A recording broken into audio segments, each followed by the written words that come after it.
नमस्कार दोस्तों। अगर आपके घर में किसी की वृद्धा पेंशन आती है और इस महीने अभी तक बैंक खाते में पैसा नहीं पहुंचा है, तो अगले 10 मिनट आपके बहुत काम आने वाले हैं। क्योंकि इस वीडियो में हम सिर्फ एक कारण नहीं, बल्कि उन सभी कारणों की बात करेंगे जिनकी वजह से भुगतान रुक सकता है।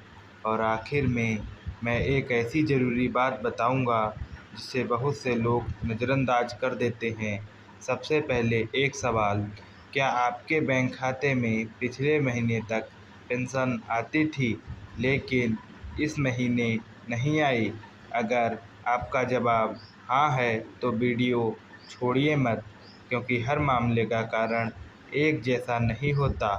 लेकिन आगे बढ़ने से पहले एक ज़रूरी बात, अगर किसी ने आपको कहा है कि योजना बंद हो गई या अब पैसा नहीं मिलेगा, तो पहले पूरी जानकारी समझ लीजिए।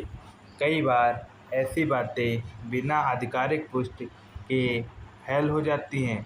अब पहला कारण समझिए।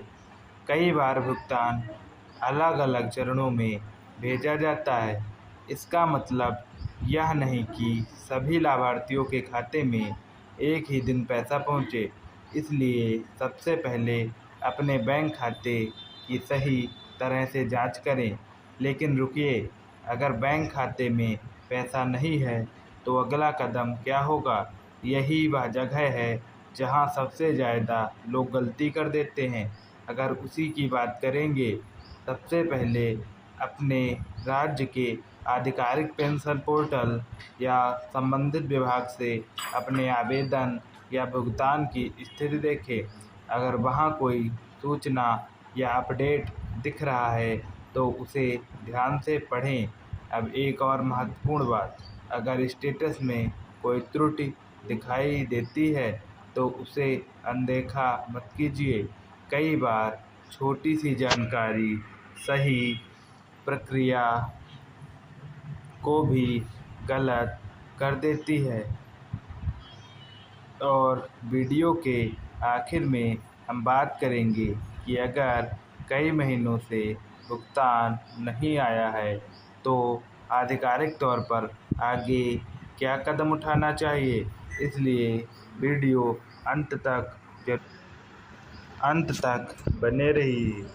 अगर आपको लगता है कि सिर्फ इंतज़ार करने से काम हो जाएगा, तो पहले अगली बात समझ लीजिए।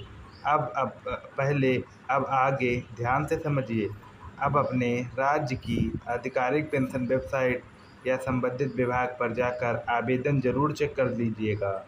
कई बार दस्तावेज़ों की जानकारी, बैंक विवरण या अन्य प्रशासनिक कारणों से भी भुगतान में देरी हो सकती है। इसलिए अपनी सभी ज़रूरी जानकारी एक बार जांच लेना बेहतर होता है।